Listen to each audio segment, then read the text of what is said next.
This is Teacher Talk, the MC Academy podcast where you can listen to fun and authentic conversations with your favourite teachers.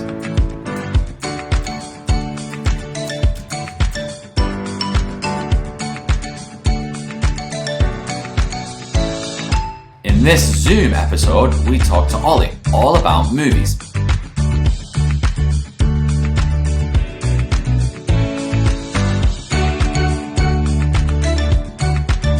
So get your pens and pencils ready, and I hope you enjoy this week's episode.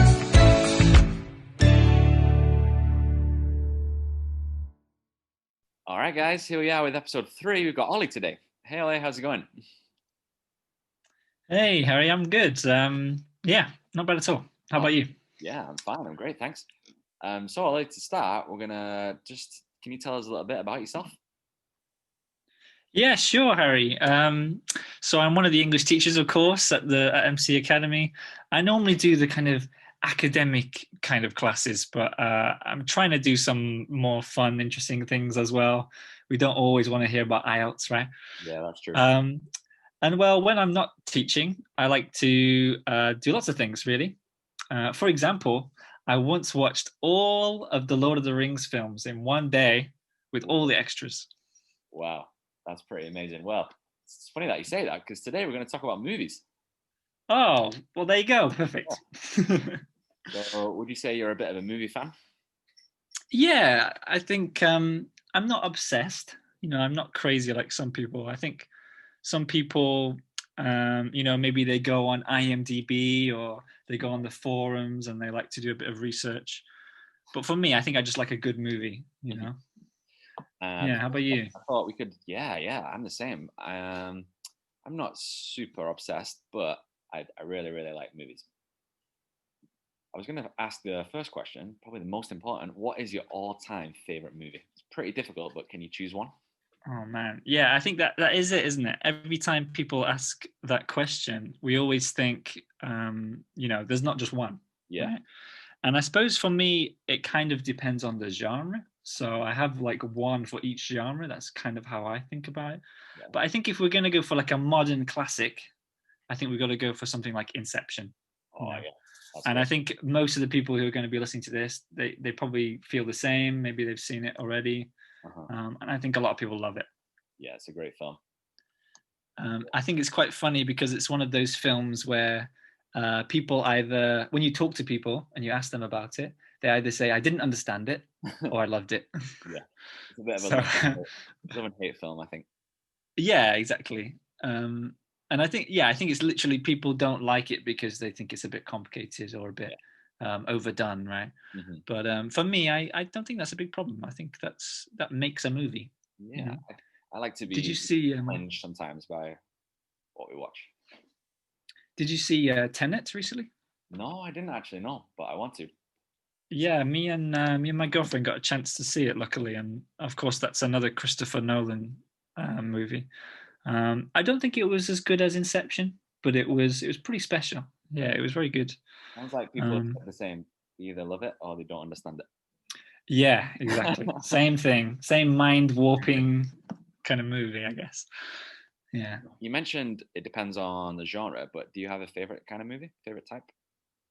Yeah, I like. I have a bit of a weird one actually. I like sci-fi movies, so science fiction movies, but science fiction movies where there aren't aliens.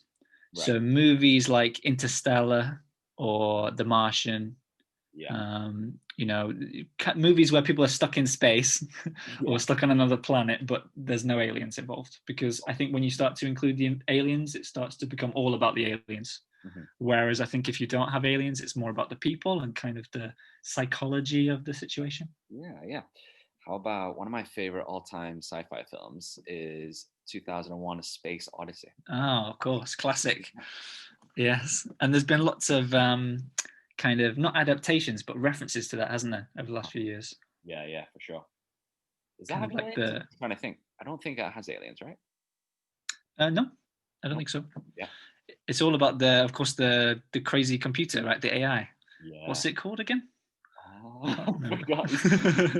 Yeah, like 2B or whatever it's called. I can't remember. Yeah, with the red light. Some kind of machine. Yeah. Yeah, exactly. So maybe sci-fi is your favorite, but are there any kind of movies that you don't like? Um, well, I'm gonna say it's not that I don't like them. It's just I don't find time for them, Yeah. and that's foreign films. Oh, So international films. So I don't really watch many Spanish films or Italian or French, yeah, and I think that's a bit of a pity. Maybe it's something that I need to get into a bit more. yeah. It's not that I don't like reading subtitles, or I've not got anything against French people or anything like that. I just don't. I just don't seek them, I suppose. Well, Yeah. people might not know, but you lived in China for a year. How about Chinese? Oh yeah. Yeah, I've watched a few Chinese films actually. There's definitely a few that I would recommend.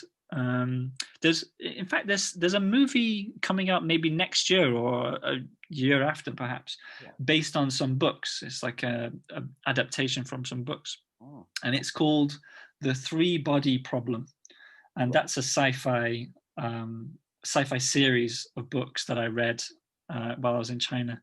Yeah. And I reckon they're going to make a bad job of it. And Okay. I think Yeah. I think when they adapt it, they're going to lose a lot of the lovely characteristics of the book, unfortunately. Well, that's kind of related to But my questions. I was going to ask you, are there any movies that are better than the books that they are based on? ooh, well, that's tricky, isn't it? Yeah, I think oh, like that's a very subjective question. I think True. if you're not somebody that's really into books particularly anyway, or maybe you're not very good at imagining things and you need a bit of kind of visual stimulus to help you, Uh-huh. I guess it kind of depends on that. But um, I don't think so. I don't think there really are. Like I think Lord of the Rings is, we mentioned it earlier. I think that's a good example of something that lives up to the books. Almost as good. Yeah. Certainly the first trilogy. Yeah. I think you're right. Depends on the person. If they like reading, then they're always going to say the book. But if they're not into reading, then maybe Yeah, they'll just go into the cinema. yeah. Mhm. Yeah. So I was going to ask you about the cinema. Actually, do you usually watch movies at home or in the cinema? Well, I guess I'd like to watch them more in the cinema. I Yeah. think we all would, right? I guess it depends on kind of money and time. Uh-huh. But definitely watching. Yeah, I watch quite a lot at home. I'd say it's probably like one every week or one every 2 weeks, Hmm. something like that. Yeah. And then maybe the cinema a few times a year. But I'd like to go more. I think How about you? yeah, I'm the same really. I'd like to go more, but in the UK it's a little bit expensive. Yeah, sure. I remember. I remember when I was in China. The one of the great things about living in a big city in China is there's a cinema basically on every corner. Oh wow. You kind of the buildings are so crammed together. Mhm. It's very easy to find a cinema somewhere, and it was very cheap. Yeah. But unfortunately, there was always people playing on their phones in the cinema every time. That's annoying. There's always like just a bright light next to you with somebody texting, and it was a nightmare. And to add to that, the popcorn flavor is so strange. Yeah. They have like, They have of course, in the UK we have sweet and salty and sometimes butter, right? yeah. But in China they have like their own version of sweet. It's Okay. like some other flavor. That sounds funny. So you said you go maybe a couple of times a year. How do you think watching films at the cinema can make the film better? Oh well, I think it's all about the atmosphere, isn't it?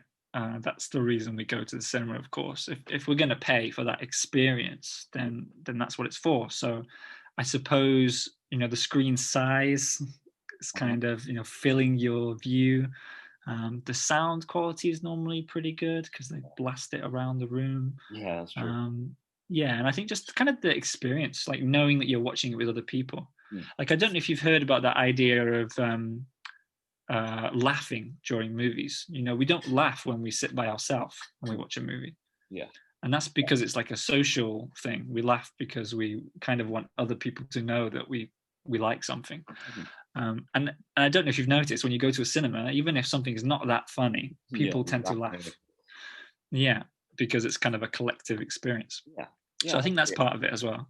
I think that's the most important thing. I think especially big popular or event movies where everyone's talking about it. If you go to the cinema to watch it together with other people, it kind of feels like an experience as well as Yeah.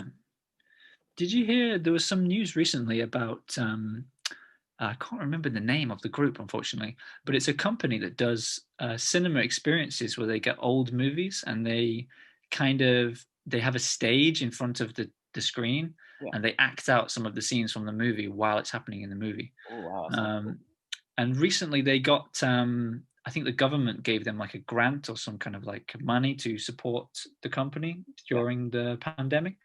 And everybody was quite angry because they thought, okay, well, if you're going to do it for this company, why aren't you doing it for the smaller independent cinemas? Yeah. So yeah, but I hadn't heard of it before, so the article kind of made me a little bit angry, but at the same time made me interested in Yeah. finding out about this experience. Maybe we can find it and put it on the worksheet. Oh, sure. Yeah. All right, so we don't have much more time, but I thought I could ask you a couple more questions. You mentioned Christopher Nolan before, who's a really famous director, but do you have any more favorite Mm. directors? Yeah, I guess like Steven Spielberg is obviously like he just doesn't really make bad films, I think. Yeah. And the name slipped me. Who made Quentin Tarantino? Quentin Oh yeah. Tarantino. Yeah. Of course, like again, he's a bit of a crazy guy and he's a terrible actor Yeah. in his own movies. But I think when he makes movies, they're really like they're a movie, aren't they? They're not like they're not just a short film or some kind of like piece of art. It's Yeah. just you can see the work that he's Well, put into it. did you watch the Yeah. last movie, Once Upon a Time in Hollywood? Was it called? Yeah, I really enjoyed it. I wouldn't recommend it for everybody. Like maybe my mum wouldn't be that interested, but I Yeah. think yeah, I enjoyed it. How about you? Yeah, me too. Not his best, but it was better than what was the last one? The Hateful Eight, I think that was the last one. Ah, yeah, sure. I You think didn't like that? I didn't really like that one. I don't know why. Couldn't I get think into it. it was quite slow, wasn't it? It wasn't Yeah, very like action packed, as it were. yeah, that's true. I Yeah. liked it. I think I like them all, but to be honest, I'm not the kind of person that criticizes movies very easily. Oh, I right. kind of like everything. Yeah, that's nice. You're a positive guy. Yeah, exactly. um, Yeah. all right. I thought the final question maybe we could talk about movies and English. So, do you think movies are a good way to learn English? Why should our students be watching films? Sure. Like I think it often gets bandied around on the internet that we should watch films and we should watch movies to kind of learn English, but I think the way that students go about doing that is not often very good. So people kind of think, okay, I'll put the subtitles on, I'll watch the movie, and I'll just kind of pay Relax. attention to the words I don't know, right? Yeah. But that's not systematic. There's no kind of like process involved in doing that. And I think when you're learning a language and you kind of want to actually keep it in your mind for a long time, you really want to remember it properly Yeah. and kind of learn that skill, then you need to be doing it properly. So it might involve maybe trying it without the subtitles first and then with the subtitles, maybe pausing it, maybe thinking about the vocabulary that goes with a new word that you've learned, not just thinking, okay, I don't know that word. Yeah. Yeah. um, Yeah. and there's different ways of listening for English for movies. You might be doing it to try and practice your listening fluency, or you might be doing it for your vocabulary, for example. Yeah. So maybe trying to understand before you sit down why you're watching it and what you want to get out of it, maybe. Yeah, exactly. Give it a purpose. Yeah. But also have fun, right? Of course. Yeah, of course. Yeah, And of we course. wouldn't be doing it otherwise, right? Yeah. All right. And the final question. What was the last film you watched? Did you watch any films The recently? last film I watched was it was very weird actually. Yeah. We were speaking about the fact that I don't watch foreign films, but Okay. it was a Korean film. It was a Oh, Korean nice. film. I can't remember the name of it, unfortunately, but it was a film about zombies, and a Oh, guy gets nice. stuck in his apartment. Right. And it was kind of kooky and quirky, Was but yeah, I enjoyed it. It was nice. was it a horror then? It was, but I think it wasn't particularly scary. Right. Really, there was maybe like 2 moments that made you jump, and that was about it. Right. Really, it was more of a kind of a drama. Yeah. I watched The Long Shot. Have you seen that? I feel like I've heard of it, but that's quite a I feel like the name is a name that you could hear anywhere, I suppose. What is it about? The movie I'd watch. It's like a rom-com, a romantic comedy, but it was Uh-huh. actually pretty good. It's with Seth Rogen Hmm. and Charlize Theron. yeah, that's right. Yeah, yeah. It's That's about like she's like she's trying to run for the president, mhm, and he's her speech writer, and they kind of right. form romantic relationship around that. Mm, okay. My kind of Were film. you Actually, it was good. were you coerced into watching that one, or did you want to watch that? A bit of both. A bit of both. That has to happen sometimes, right? Definitely, yeah. All right, Ollie. Well, I think that's all we have time for. Thanks a lot for today. Oh, well, thank you for having me. Yeah. Thanks, guys. Thank you. See you later. Okay, thanks for listening to episode 3. Make sure you answer the worksheet underneath the listening. You can email in the answers. And make sure you tune in to next week's episode of Teacher Talk.